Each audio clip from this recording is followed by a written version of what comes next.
Great.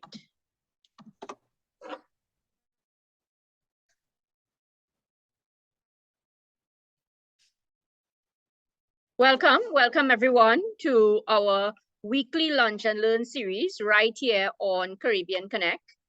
I am Shivani Sinarain, your host for this afternoon, actually, just here to introduce our facilitator, person to bring knowledge on a very interesting topic, which is business innovation and development. A lot of innovation, and what is really needed right now in the country, in the world, is innovation. And how could we pivot from some of the things that we have been doing to new ideas and new developments? And of course, it has a lot to do with culture. It has a lot to do with who we are. And, as I introduce the facilitator, you'll understand definitely he uses this concept all the time, this term, which is we need to have an innovative mindset. So let me introduce Herman. Who is Herman?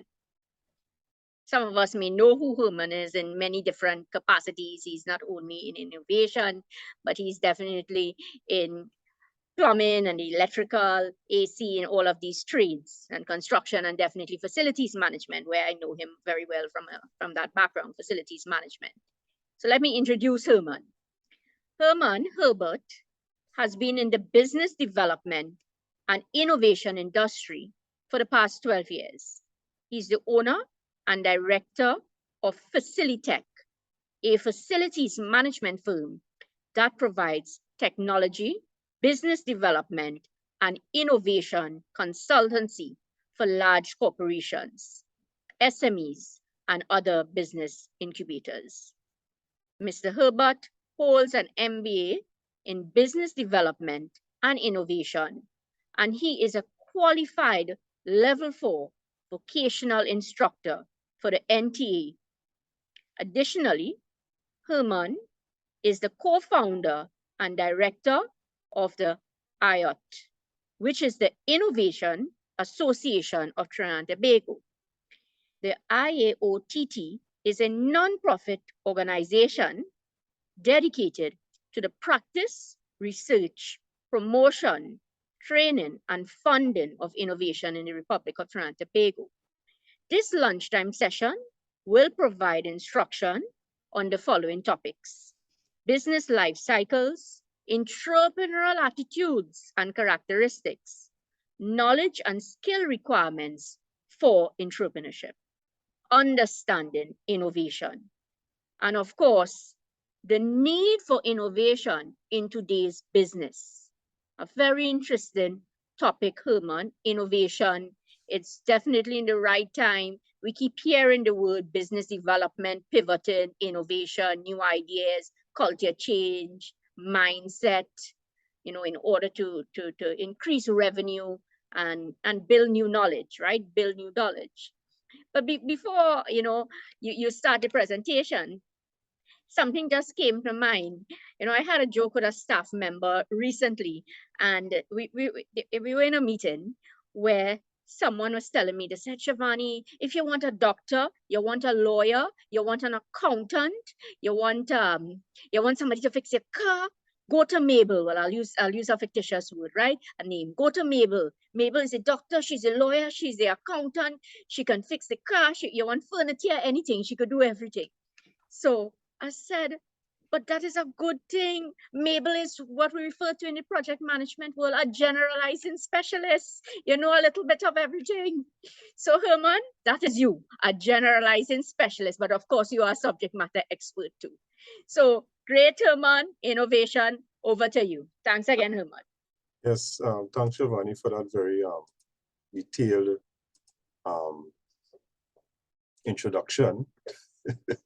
Right, and yes, you're spot on in terms of the importance of innovation, and these are the topics with regard to business. Yeah, you all seeing the screen? I'll just share the screen with us now. So you all seeing the presentation there, right? Good. So, this presentation for this little lunchtime session, while everybody could look into it, it will be of particular interest to persons who either they're into business, they are entrepreneurs, they have intentions of doing business in some form or fashion, or they may know someone who is in business, because this is really all about how we could as Shivani was saying, we could pivot and use some of these frameworks and these techniques to better our business environment, right? Now, the budget was yesterday, and I mean, there are a lot of things to be said about the budget. And one thing could be said is that it really is forcing most persons, especially those who depend on one form of income, to think about other ways to include what we may call multiple streams of income, so that even you might be one of those persons who may not have thought about getting into business before, nor might actually be one of those times that you may want to consider doing something, even if it's on a small scale.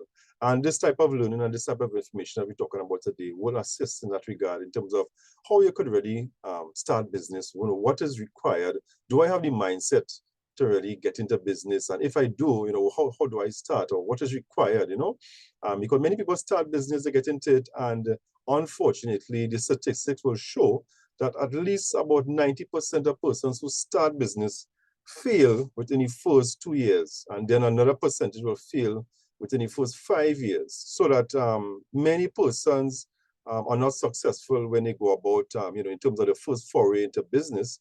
Many people fail, but that doesn't mean to say that we can't get into it, because when you look around in our environment, especially in Trinidad and Tobago scenario, because we have a type of free-for-all society, we drive around and we see all type of businesses all over the place, whether it's on the corner, whether it's on a house, whether it's all over the place, we see business. So we have a very entrepreneurial culture in Trinidad. So it's not to say that we don't understand or don't know what is required to start a business, but really and truly, there are frameworks, and the whole concept of business is scientific, so that there are a lot of things that we could learn from a scientific perspective in terms of how to really start a business successfully, how to develop it, and especially in 2022, how we can include aspects of innovation into business, because we live in an environment now where rapid changes is happening around us. There's technology, there's emerging technologies, there's the internet, there's the world, as I say, the world is now flat, so that before, 10 years before, our parents and our grandparents, who may have been business people, their only competition in business would have been the man around the corner or the man in the next village. But that is no longer the case. In today's scenario, your competition could come from India, your competition could come from Africa, it could come from China, your competition could come from the United States. You could have a successful business, and you will find it you might be surprised that somebody, another entity from a totally different country and different area, is going to put you out of business. And that is where the innovation part of this whole concept comes in. So today we're going to chat about business development and innovation and introduction, right? So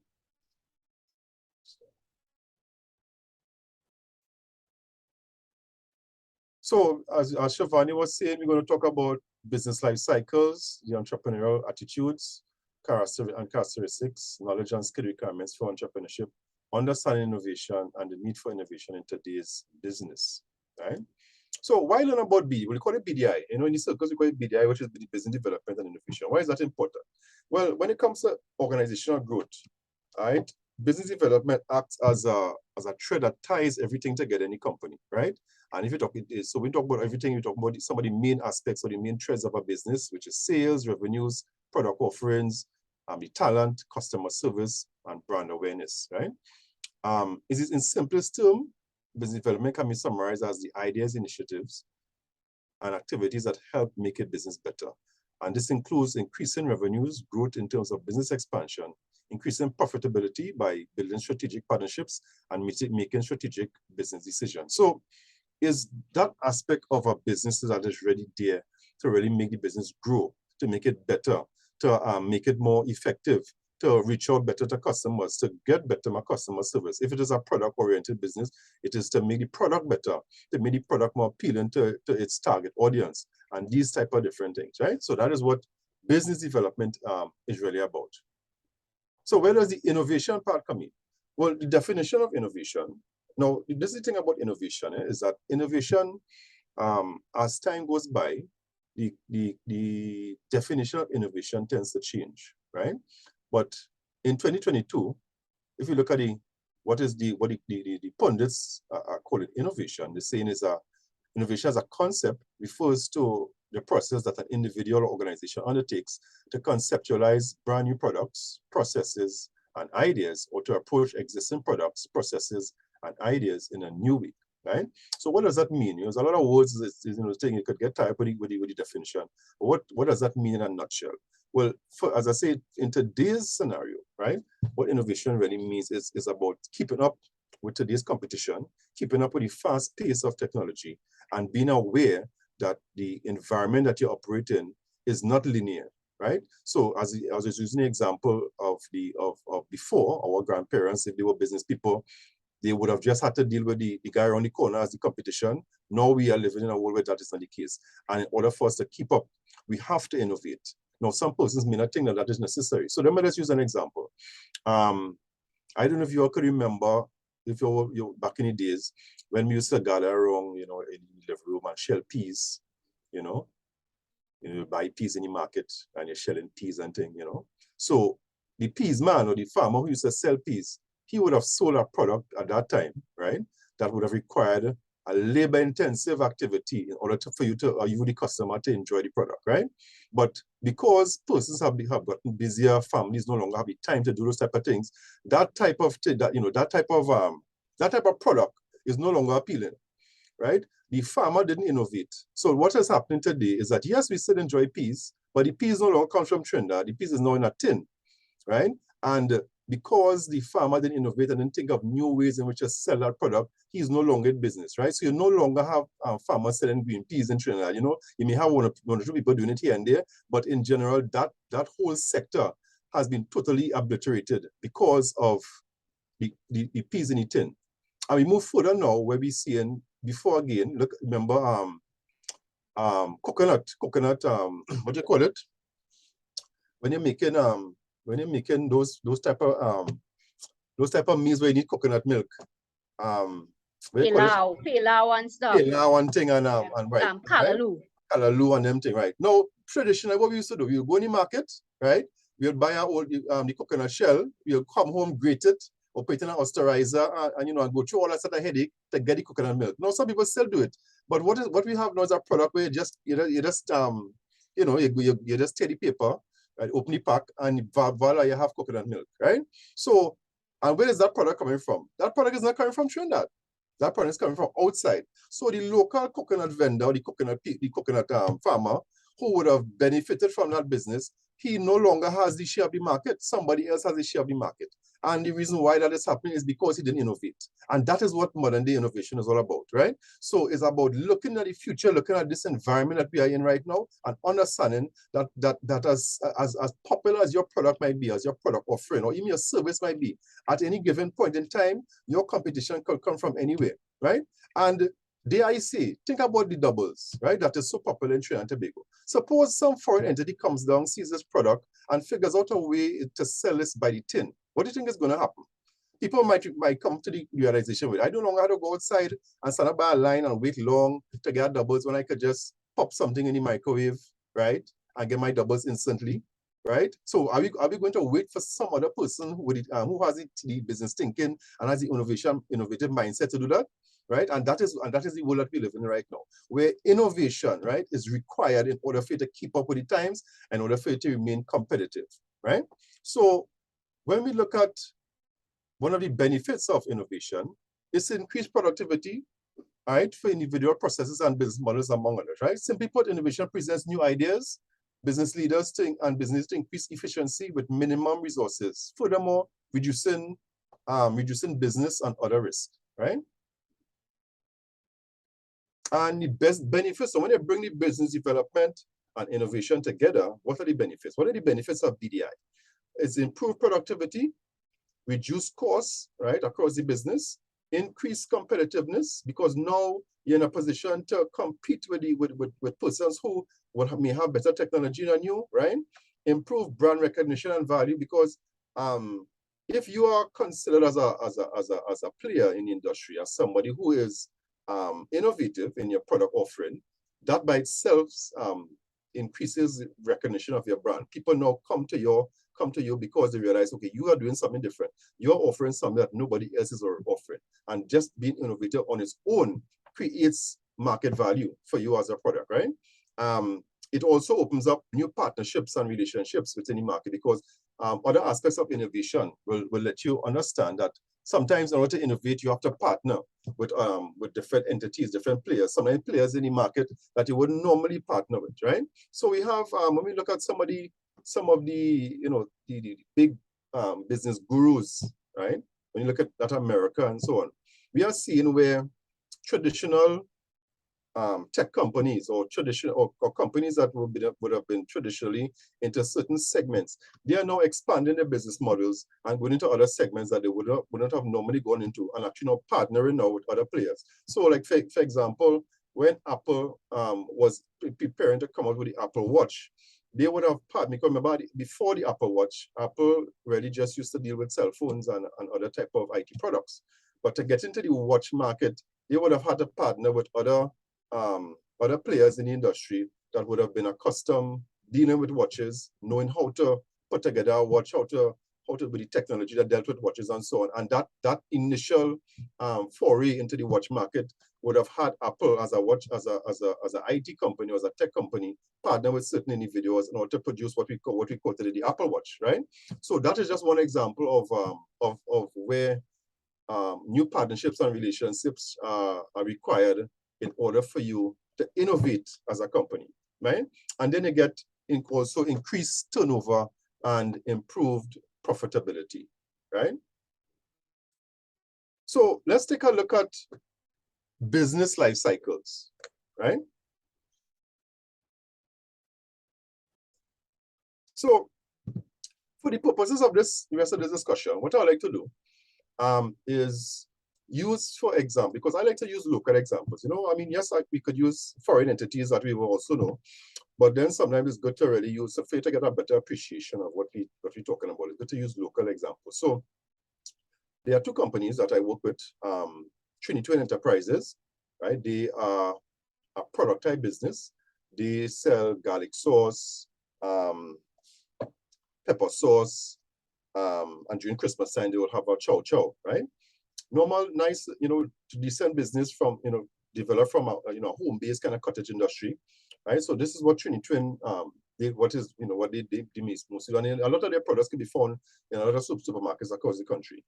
Then you have Spot Coolers, which is a AC, a service type business, right? And they mainly deal with servicing and repair of air conditioning units, as well as they sell air conditioning units as well too. So I just use those two as examples as we go along when I describe and talk about certain things pertaining to some of the things that we're going to chat about, right?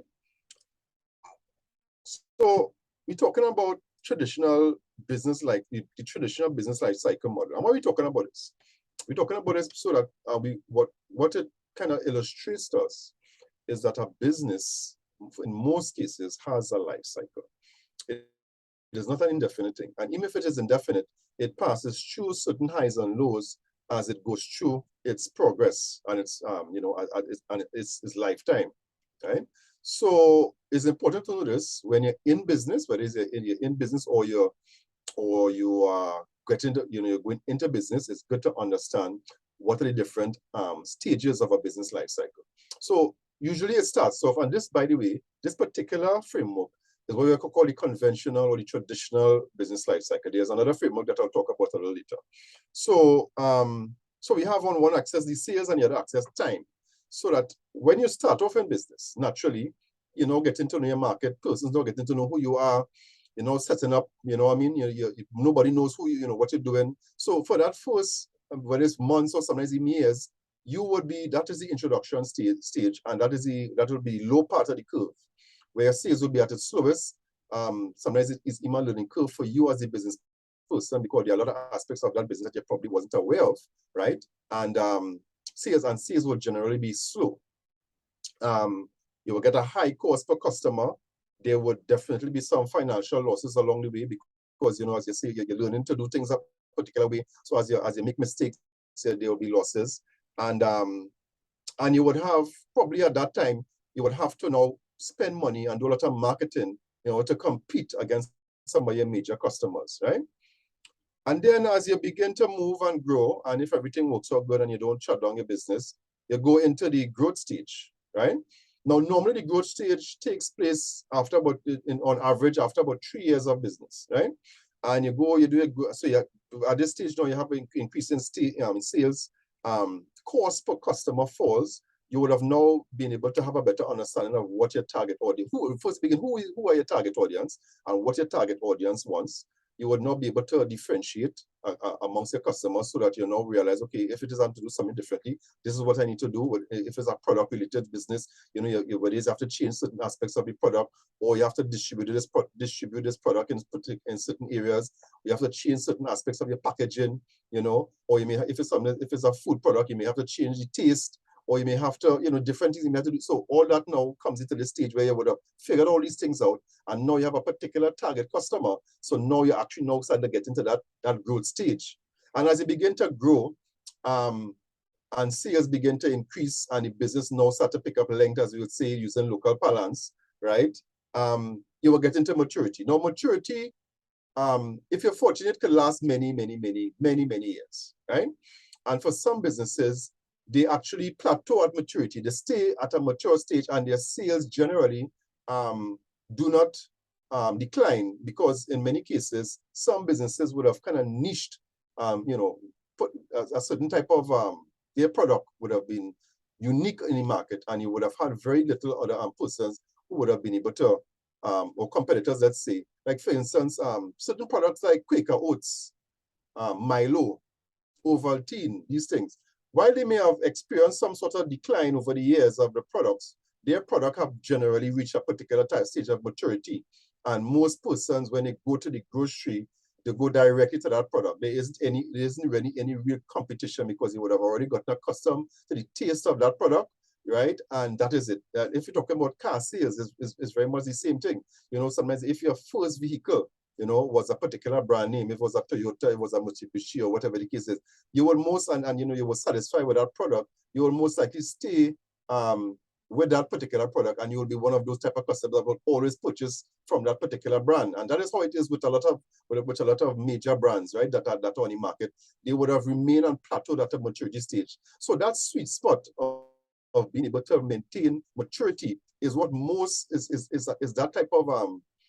that type of scenario where most businesses would like to remain to. So if it is that you get into business and that is something that you're looking at, that being able to plateau at maturity is really where you want to be. You want to niche out a particular space for your business or your product or your service in the market, so that at no point in time, or even years down the road, you might even have the opportunity to retire and your business remain at maturity, right? So that if you pass it on to your family members, or you even decide to go sell the business, go into stocks or whatever it might be, right?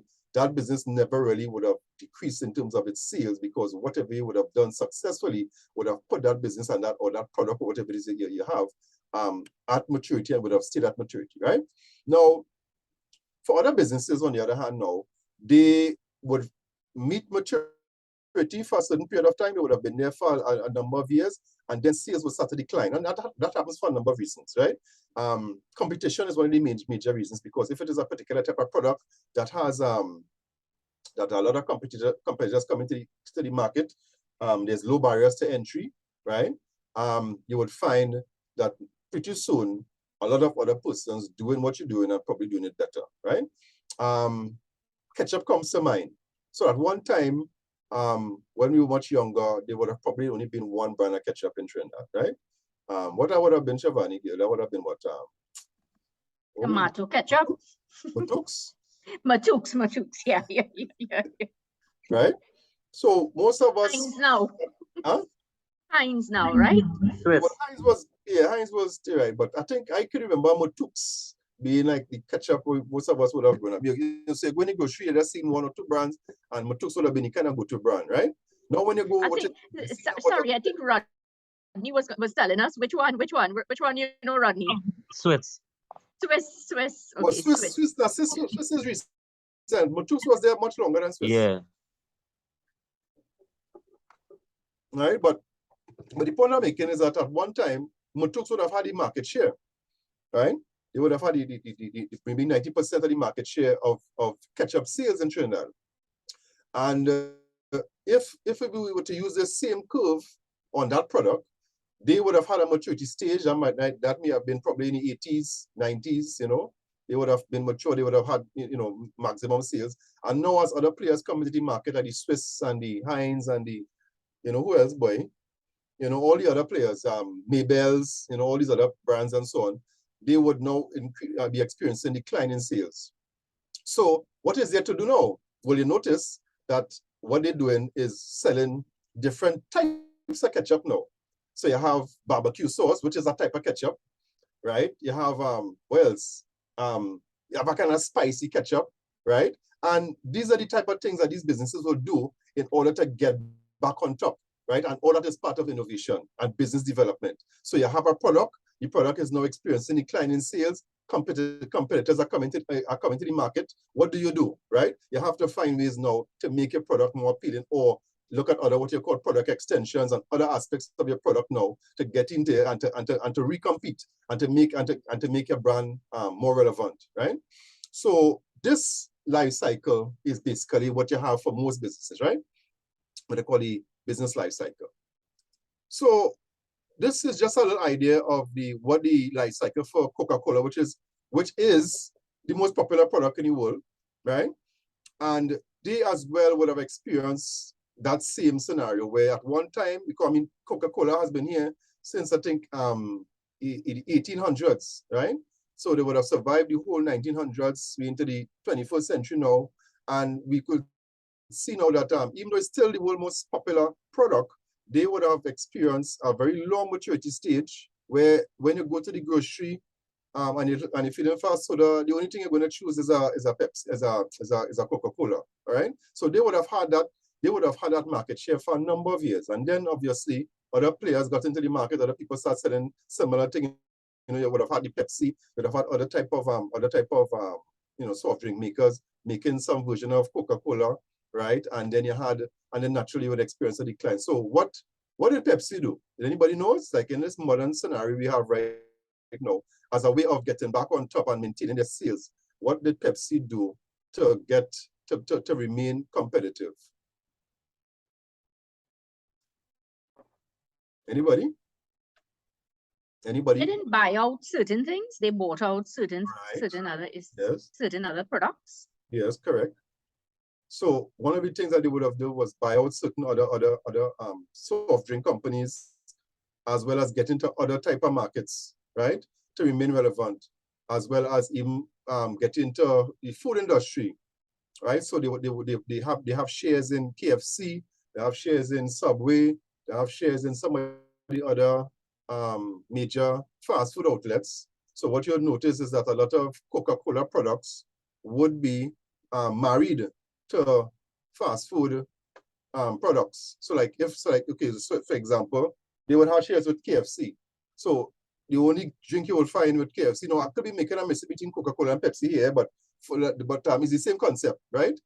So a lot of these fast food outlets would be married to one of these soft drink companies. So that when you purchase the main product, which is in the case of KFC, you purchase a snack pack or something so, and you get a drink to go with it, that drink would be either Coca-Cola or Pepsi. But the reason why that is so is because there's a partnership there.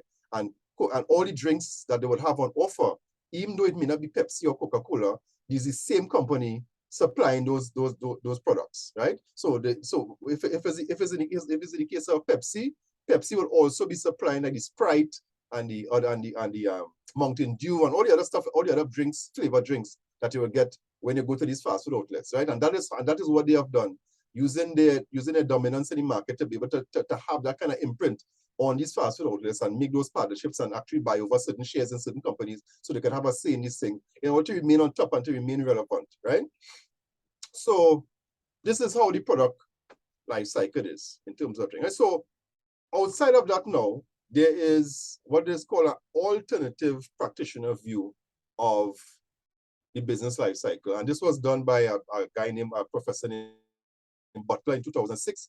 And what he had realized, apart from this traditional view, is that it doesn't take a lot of things in consideration, in terms of how businesses operate.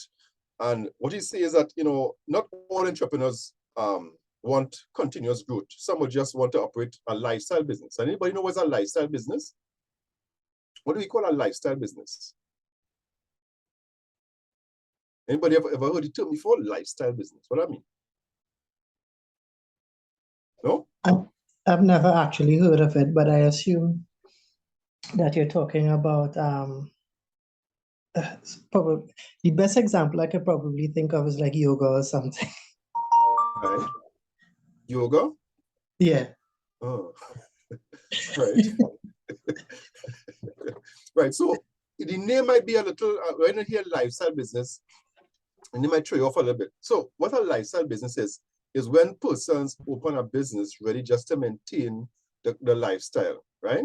They're not interested in any major growth because, you know, you'll have your lifestyle, you'll have your family, you'll have this, you have your bills to pay, etc. You have this business, and all this business is doing is assisting in paying these bills and keeping and maintaining some kind of standard of living. So in many cases, when you talk about a lifestyle business, it is owner operated, it's a family-run business. So if you think about a Trinidad and Tobago scenario, a lot of bars will be like that, right?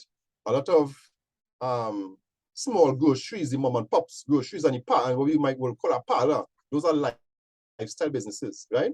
Now, when you move away from a lifestyle business and you call it what you call a growth business, that is a business that from the get-go, the intention is not to remain stagnant. The intention is to take that business at a different level. It's to open different branches. It's to expand. It's to export, right? So that is the differentiation there. Generally, when you differentiate a lifestyle business from a growth business. So what they are saying there is that when they look at that life cycle of that business life cycle curve, they had only taken into consideration growth businesses. They didn't take into consideration lifestyle businesses, because a lifestyle business certainly will plateau, will go to some level of maturity, and it will remain there. And the owner is quite happy about that. Okay? So that you will have, if going back to the same example of what you see a lot of, like with the traditional bars, or even like a doubles vendor, you know, these type of business people, you know, they will have a certain amount of sales that they're comfortable with, and once they can meet the expenses, once they can pay off the bills, you know, every now and then they can probably go on a vacation, take care of the family, they're comfortable. They're not interested in opening up 2 or 3 other outlets or 2 or 3 other bars. You know, the average doubles vendor, you know, he have his little corner, you know, thing. He operating, he handling his stories, he making his money. He not interested necessarily of going over Trinidad and opening different double stores. That is not his intention. He's not interested in carrying any business to a certain level where you're going to sell it in stocks or put it on the stock exchange. That is not his intention. He just want to have a nice little business. He put his name on it. So and so doubles, right? He's selling his thing, he making his money. Generally, those are what we call lifestyle businesses, right? So this curve does not take those type of business into consideration, is what it's saying. And there's some other aspects of it, right? But I don't want to stay too long on that point. So what I want to show now is the other aspect of it now, in terms of how when you think about the progress of a business, how it should be really taken into consideration. So from startup, you have 3 different options. So option 1 is where you fail to make break even. And that's a big percentage of persons who would have started the business over about a year period. They fail to reach break even, so you voluntarily close the business. Probably you may have taken a loan to get the business up and running, loan from a bank, loan from a family member. You borrow $30,000 to go up and running. You understand? And after about a year, you realize with $30,000 done, you're not making any money. How are you going to pay back this loan? And you reach some point where you realize, you know what, it doesn't make any sense. I better just focus on paying back this personal money, whether it's the bank or the family member, paying them back the money and shutting down this business, right? So that is failure to reach break-even and voluntary closure, right? Then you have failure to reach profitability, and is an enforced closure, which is an unfortunate scenario. So the voluntary closure at least will allow the business person to close the business at some kind of stage process. So they would have realized, you know what, this business is not making any money, you know. So, you know, the next 2-3 months I'm gonna pay off all my debtors, and I'm going to close on the business. So he is able to probably separate himself from the business in a nice, comfortable way. It probably causes little embarrassment. He have enough time to tell everybody that he's going to close the business. He probably have a garage sale, you know, voluntary closure. But then there's enforced closure where, you know, the business person, they're not even taking stock away, just taking place, or they're probably in denial, okay? And the business is going on, no profits are being made, money is being siphoned from probably one account to the next. So let's say the person works at another scenario to come and finance this other business, and money going from point A to point B, a lot of things that are happening, and then it's only when the person reaches breaking point, then he's not forced to close because he can't meet his debts. He's owing the bank, he's owing the landlord, he owing this one, he owing that one, he owing the suppliers, and he's in a position now he's looking to jump on a plane and leave the country or hide somewhere, go in the country, go to Tobago, this kind of way. And that is what happens now when you're in a situation of forced closure, which is unfortunate, right? Then you have the other option now where you're looking at growth. So you have relative stability and consolidation, so that the business is making money, it is paying your debts, you're moving, you're seeing some kind of light at the end of the tunnel.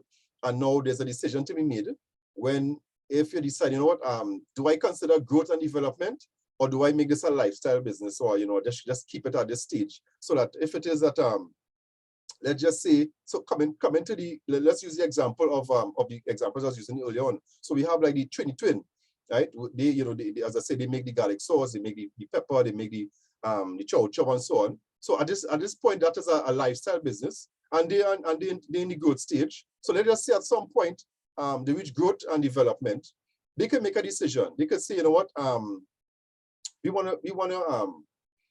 to have this product sell all over the Caribbean. So we're looking at export now, right? We want to upgrade our facilities in terms of our manufacturing, because if it is that every month we're producing 500 bottles or 500 packs of garlic sauce, we want to increase that to 1,000. We want to increase that to 1,500. We want to increase that to 10,000, right? And in doing that now, we could export. We could tap into other markets that like this kind of garlic sauce, especially diaspora. So you have diaspora in Canada, you have diaspora in the United States, and you want to sell this unique tasting garlic sauce all over the world. That is growth, right?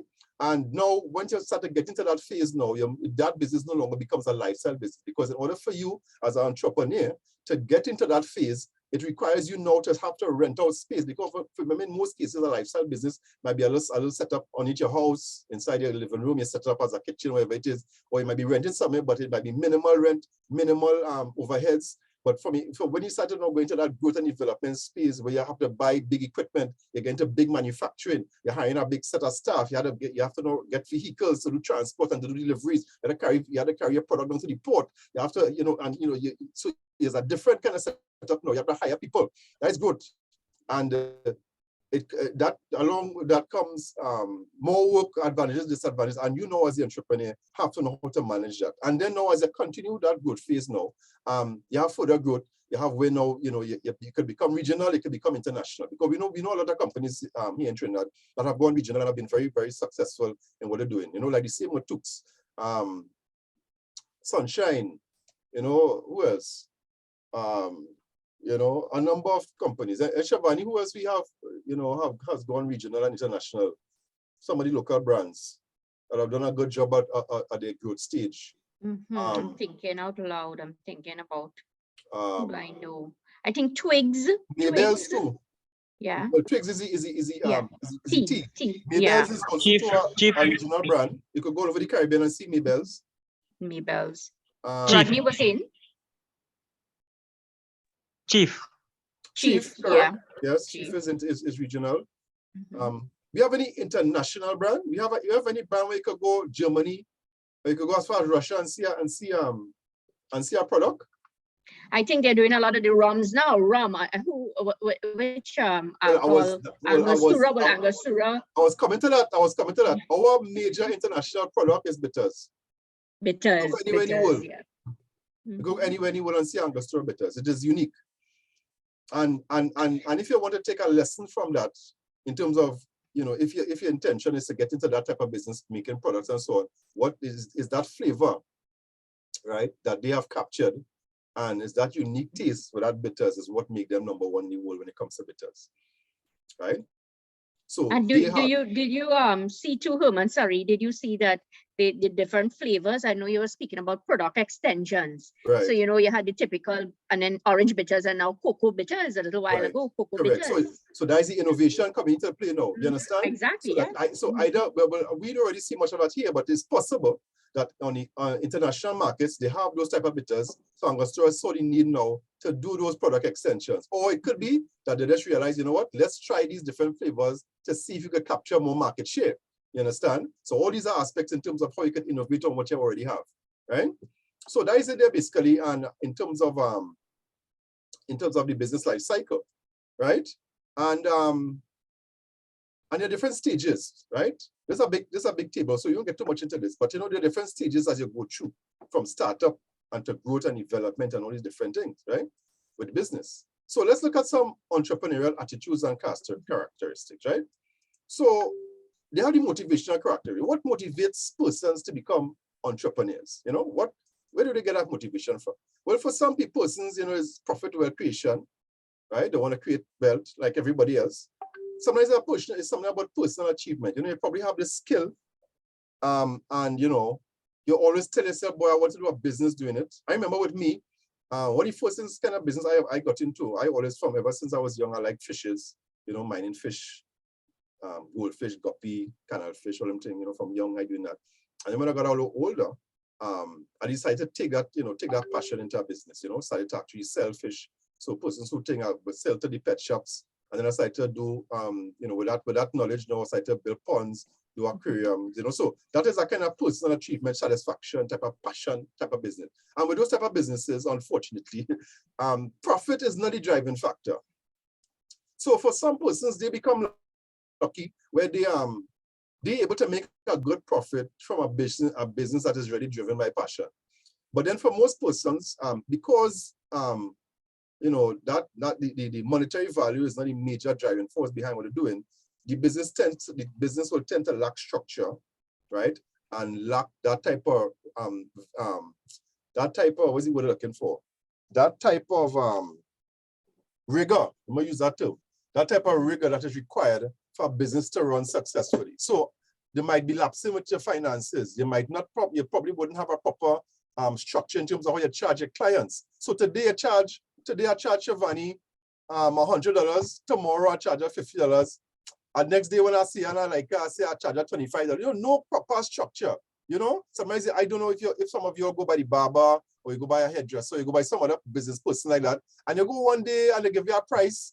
You know, nothing is written on the wall or anything to determine in terms of how the price structure should be. But you go by them today and they tell you, well, all right, $50, okay, no problem. But then you go by them a month or two after and it's a different price. They tell you $75. I'm trying to understand what's the justification for raising it like $25. You know, all they say is, you know what type of tradesperson famous for that is the mechanic. You know, all they tell me now, me a mechanic. Today you're going to change a shocks by the mechanic, right? He charge you $150. You go back a month or two, you've got to change the next shocks. He charge you $300. It's like almost like he forget he charged you $150 the last time you went there. You understand? Well, obviously you remember. You understand? So no structure, no price, you know, they're just operating vai, you know, and then if you ask them the vex, and you know, so that is not proper business thing. You're supposed to have your price structure. You're supposed to operate with some your price structure. You're supposed to have some kind of justification so that when customers come into your business, you know, they understand what they're paying for and why they're paying for X, Y, and Z, you know, and these type of things. So these are so all these things are what motivate people. Some people look at expansion as a motivating factor. You know, other people look to, you know, they have a type of thinking, you know, they want to build an empire. They're looking at down the road, you know, probably would have seen the family or the person create an empire with a business, and they say, you know, or they may have inherited a business from a family member, and I want to take that business and carry it to the next level, you know, things of that nature, you know, and then other persons now, you know, they may see an opportunity, you know, where they could get into a particular type of business. They may not have much knowledge about the business, but there's the opportunity would have presented itself at that point in time, and they get into it, and you know, the fortunate of that they would have applied some sort of structure to what they're doing, and they end up creating a successful business. So these are the things, the different type of motivational aspects that you have with businesses, right? So then there's what they call the push and pull. So these two less motivating factors also reflect what they describe as push and pull. Let's touch on that, right? So they say pull motives for starting a new enterprise are essentially opportunity-based, where, for example, an entrepreneur spots an opportunity in a market to introduce a new product or innovation, or sees a way of making a profit by solving a customer's problem, right? So that's the pull motive. But then there's the push motive, where motives are more necessity-based. So, for example, a skilled person is made redundant and needs to create an alternate source of employment or income. And by using their skills, market knowledge, and contacts, a new business is created, right? So these differences are known as motivation true rather than personality. So You have the push and the pull. So the push is when they're really forced to get into this scenario, right? And then the pull is where is a more kind of, the more thinking about what they're doing, they probably would have had enough time to plan to realize, what, probably, and you keep hearing this term when people get into business, I fed up work for people, that's why I open my business, you always say that with Trinidadians and things. So why that is okay, but then with business, if you really think about, if you go back to the graph where, you would have started at that, let's run back to that graph there quick. When we go back to this graph, if you want this graph here, this curve, part of the curve, to be as short as possible, meaning to say that introduction, we enter this particular market, this particular business. If you don't want to find yourself in a situation where that is a long drawn out period, where you're waiting for 2 years, 3 years before you could make any kind of profit in the business, you want to be able to plan your entry into the business as much as possible. And that is when when we get into this thing deeper, that's when you talk about setting up a business plan, doing a business model canvas, and all these different type of frameworks that you could use in order to figure out, now, how do I enter this market? How do I get into this business? Or should I get into this business in the first place?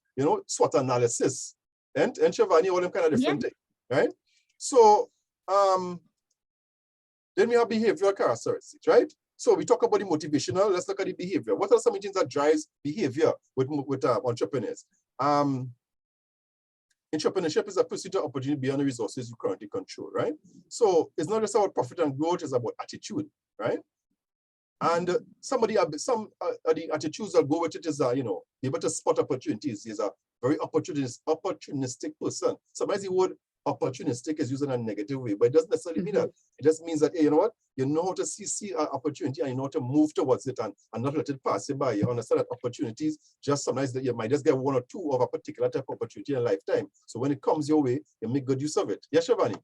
Yeah, Herman, just something came to my mind one time there when you said you would to spot opportunities. I think it's I don't know if it's a culture thing with people or it's a mindset. Many times people will say, oh, you take you just use it. You said that it could be seen as a negative thing. So Right. I might look at something, I might say, well, that's an opportunity. Let me go on, let me develop it. And then somebody will say, well, Shivani, look at Shivani, so opportunities, what you just said, that's Right. they use it in a negative way. And so Correct.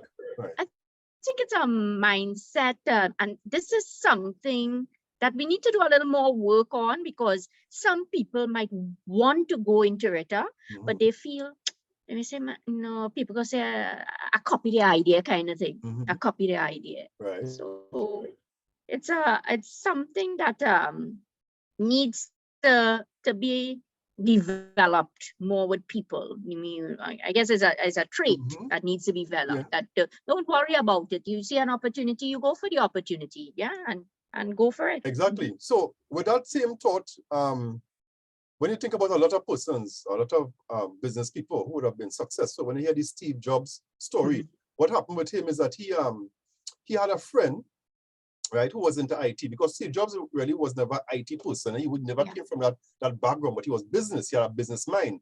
And they had this, the whole computer thing was now coming out, and the guy was really the technical person. And they went into this store where this other, the person that was selling computers, and the guy made mention to him that, all the software that all these computers running on, they keep getting these problems. And he made a statement, if somebody could come up with a good software, they'll make real money. That was like the statement the man made. And a light bulb went out in Steve Jobs said, because somehow he was able to put everything together. He had his friend, he had his business knowledge, he had access to other things, and he was able not to solve that problem at that time in terms of a proper software that could run on the existing hardware that they had at the time. He saw opportunity, and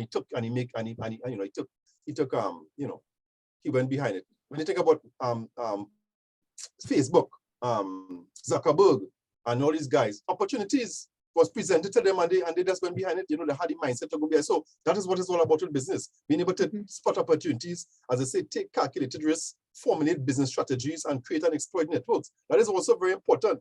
Many people, sometimes we move around, we go parties, we go lying, we go by a birthday party, we go by our thing, and we see people, we meet them, and we just, everything, and they're gone, right? You never think about, hey, you know, this for I can alter my network. You know, let me take this guy number, let me get to know this person. You know, that is forming your network, because at some point in time, that might be somebody you could tap into, or they could tap into you. It's all about forming networks. So somebody who have a business mindset will think along those lines, will understand that, hey, what's going on. Every time you meet somebody new, that is an opportunity to create and to promote a network. Right? Unless you have that business mindset, that you would never see that as being something that is important. So people will come and go, meet you, nothing, and you wouldn't think about, you know what, I think I should take this guy number. Let me meet this guy, let me do this, let me do that. You know, all that is part of some of the mindset that they will see like an entrepreneur would have, right? Natural in the abilities to think, right? So we had the behavioral characteristics. And they were able to kind of summarize all the business characteristics into one. They say, there are individuals who make a significant difference, creative and innovative, spot and exploit opportunities, like what you're saying, obtain the resources required, good networkers, are determined to face adversity, resilient and tenacious, manage risk, take control of business, put customers first, and be able to create capital, which is also very important, right? So let's look at the knowledge requirements, right? So you have these skills, and you have these owner-manager skills that are important. So when you say owner-manager, in many cases, when a business at this growth stage, you will have this individual, right? This animal, this creature, right? That you call an owner-manager. And this creature has to be somebody with multiple hands. As they say, chief cook and bottle washer, right? He has to be able to do everything in his business at a given point in time, right? So he has to be, so like, if we talk about, like I was using an example of the company like Spot Coolers, right? These guys, when they had now started, right, the business, the technicians, because it's started by a group of technicians, right? These fellas and them, they had to do everything in the business. They had to fix air condition, they had to buy air conditioner, sell air conditioner, transport it, they had to go down, they had to go in the office now and make out checks for the workers, do accounting, do this, do that, and all the administrative work, and one person did all that continuously. Until now, the business grew to a certain point now, right, where they can now hire persons to do somebody's to kind of handle somebody's other skills. They have an HR manager, they'll put somebody in charge of transport, they'll hire a technician, and that's what happens when the business grows. But when the business at its germination stage, you as a business owner have to have owner-manager skills, as they call it, where you have to be able to do everything in your business. Now, if you don't have the ability to do these things, then you'll have problems. And especially if the business requires certain type of technical ability, and you don't have the technical ability, and you have to depend on other persons for technical skills, and all that comes up to when you're doing your business plan and you're doing things like business model canvas, you will realize some of these weaknesses in the business, because that is a major weakness. If you're starting a business or you're doing anything, especially if the business has some technical aspect to it, you cannot afford to depend on other persons for the major technical parts or the core aspects of your business. You understand? So if it is that the business is air conditioning and refrigeration, and you are not an air conditioning technician person, you're in trouble. You understand? If you're starting up a construction business and you don't know anything about construction, you might find yourself in trouble, right? Because here it is now, you're depending on other people now to handle the core aspects of your business. So these are things that you have to keep in mind in terms of having what you call owner-manager skills, you know, to run your business and keep it afloat, especially in that germination time of the starting of the business, right? And let's look at let's touch on innovation, because we see the time kind of running out, right? So innovation now, how do we link innovation with entrepreneurship? And they say that innovation is a specific function of entrepreneurship, right? So it is essentially a process of commercialization of new ideas in some form, whether that be bringing new inventions or products to the market, offering new services to customers, or introducing improvements or cost savings in the way goods and services are provided, right? So let's look at an example. Now, many persons make the mistake of comparing innovation to creativity or innovation to invention. An invention is something, exactly what it is an invention. Somebody would have invented something. That particular invention doesn't necessarily have to make a mark on the market. So look at that object on the left-hand side there. Anybody ever saw that or even know what it is? What that is there, right, in the interest of time, is somebody would have invented a portable record player. So back in the days when they would have used the vinyl records, right, they would have invented this device that instead of just staying home and listening to your vinyl records, you can actually move around with your records and be able to play it in a portable way. But that is a product that never really hit the market because most persons don't even know that that is something that existed at any given point in time. So what that was an invention, right? It wasn't an innovation. The idea sounded interesting, but then when you actually start to put the pieces together, in many ways it doesn't make sense, right? In terms of the ability to only play one record, then how are you going to, so you listen to this one song, then you're going to change that and put the next one, but it's portable now. So well, you're going to walk around with a whole stack of records, right? Then when you look at the device of itself, it is very feeble. You know, you could, you know, like with record, if you all know about how you play a record, you know, you have to put the needle on the vinyl and it has space. So that of itself is very, you know, if that fall down, that could get damaged. You know, so there's a lot of issues that it had with that particular invention, hence the reason why it never became an innovation. But then literally right now, you're anybody old enough to remember the Walkman? Right? The Walkman was a major hit. When that came out, everybody wanted to have a Walkman, right? Because it came from the days when we had cassette players, right? And then they realized, you know what, we can make these things portable. So that with a cassette now, you could carry around a whole album of songs in a cassette, right? It wasn't as you know, when CDs came after, you know, when CDs came, you could probably hold like about 30-something songs on a particular CD at the time. Cassettes was like about 20, 14, and somewhere around the age of 15 to 14, you could hold at least songs on a cassette, but it was good enough for the time, right? But the Walkman was a very popular device.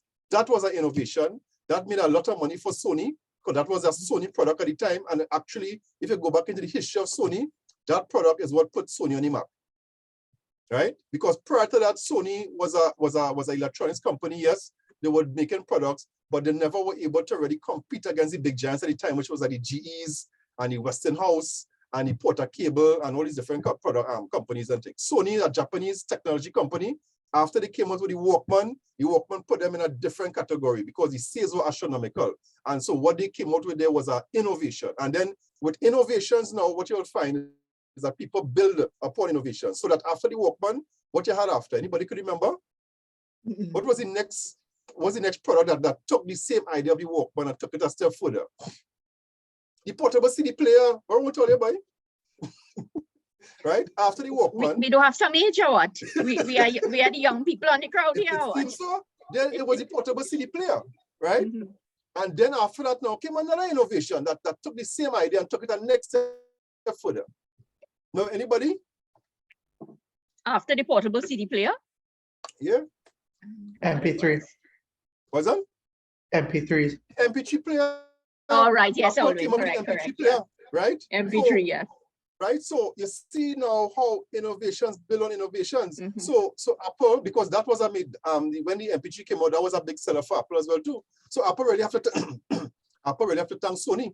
You understand? So this is what happens, right? So we understand the difference when you talk about an invention, something that just came out, but it didn't really hit the target audience the way it should have. It wasn't really commercialized in a proper way. Maybe it was poor marketing. Maybe the product itself wasn't good. But you cannot make a mistake, an invention to innovation, right? Sounds the same, but it's different, right? And then there are 8 phases of innovation, right? And then you know, when we actually do the course, we get into those things a lot more. We have product and performance innovation, technology innovation, business model innovation, which is one of the ones where you don't have to actually invent a product, where you're taking your business model, things that you do, and you're changing it, you know, to create better products or to go into a next stream of income, right? Organization into innovation, process innovation, marketing and sales, network, customer engagement. Those are the 8 fields. And then you have the 4 different types, which is incremental, architectural, disruptive, radical, right? All these things describe different aspects of innovation, because when you actually get into the innovation, it's a big study, you know.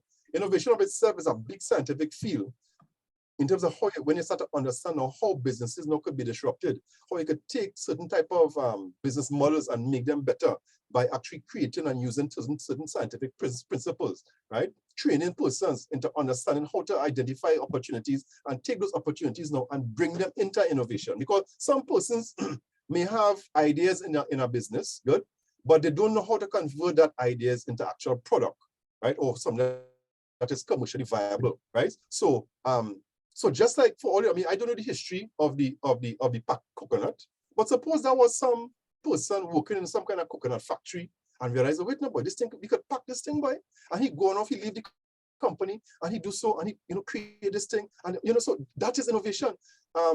In some of our local companies, I know of in Carib, there are persons inside there that have been responsible for innovating products. I mean, Yes, they may not be yes. known in the public sphere, Yeah. but they would have come, they inside, you know, as workers in the company, they would have, you know, put ideas together and say, here, you know, we could do this different. And some of those products will come in the form of like different flavors of shandy, different products, you know, you have different, you know, Carib always come up with different, you know, products and so on. But a lot of those innovations are made in-house. Persons right inside the company come together, you know, as a group and say, hey, let's do this different, let's do that, let's do that. So innovation can also be created in large organizations. It doesn't necessarily have to mean that somebody has to leave and go one side and create a new product by themselves. You could do it inside of companies, and you will get rewarded for those things, right?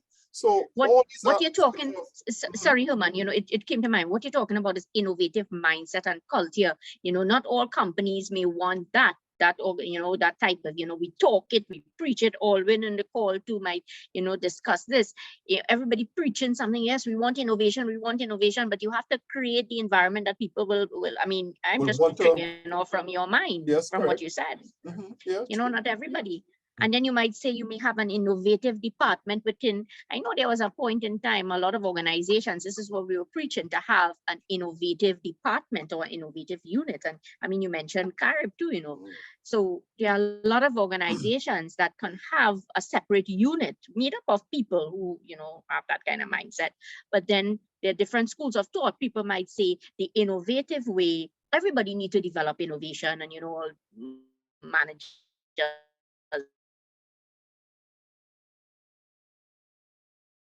etc. So adaptability, it fosters growth in the company, and it's really important.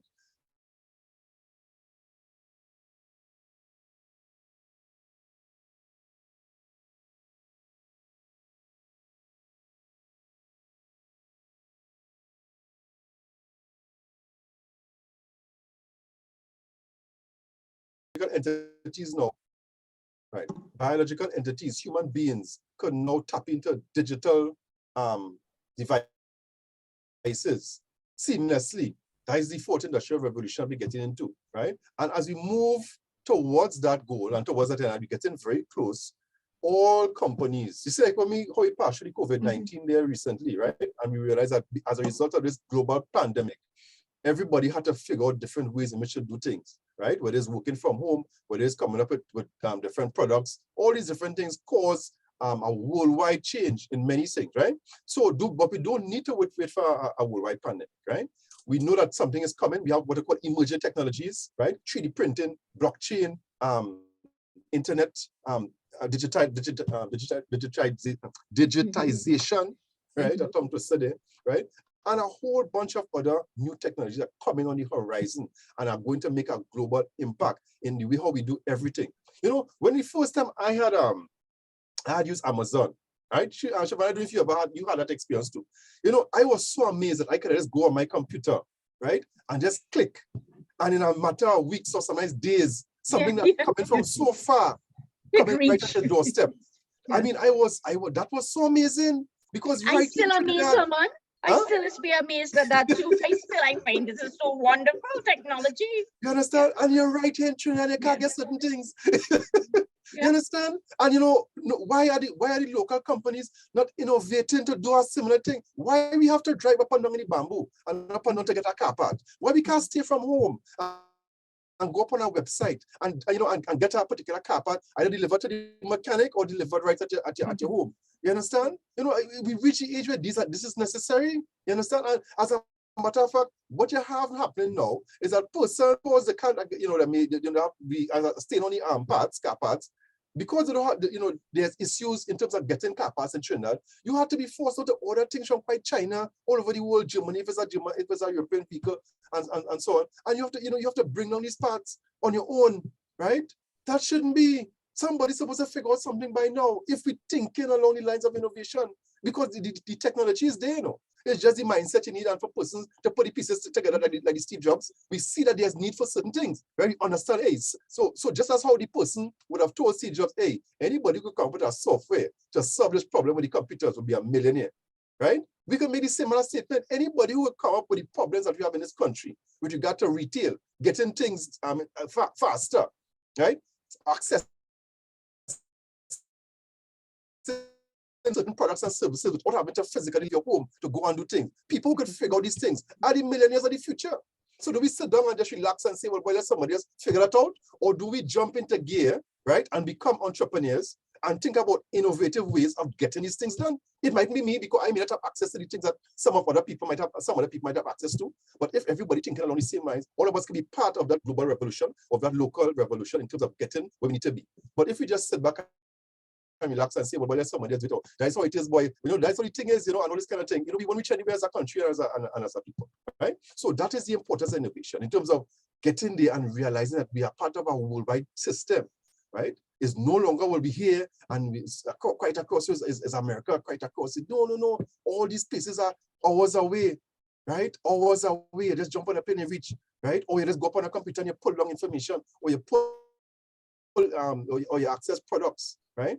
So we have to figure out ways to make these things accessible, not only for ourselves, but for everybody, to make life better for everybody. Use the technology, right? Whether it's in the company that you're in, or if you want to branch off and do your own business, this is where the future is. And any persons who decide not to embrace the technology and not to embrace what is happening, you will get left behind.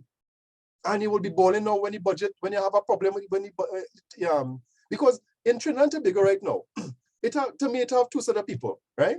It are the people who balling right now because of the budget, and it are people who are happy right now because of the budget, right? Yes. Which one of those people you want to be?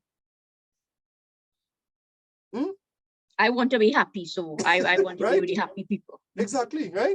You want to be one of the happy people when the budget releases because you have multiple streams of income, and because of the multiple streams, somewhere you would catch. You probably might make money in this area, but you're doing something here, doing something there, different things happening. So when they decide to come up with different changes in the budget that makes certain changes. This here changes there, prices, etc. Right? It's any hardware owner, it's any hardware people balling because of the budget. It's any grocery man balling because of the budget, right? No, they don't have that to study, right? They are business people, right? So this is what this whole thing is about.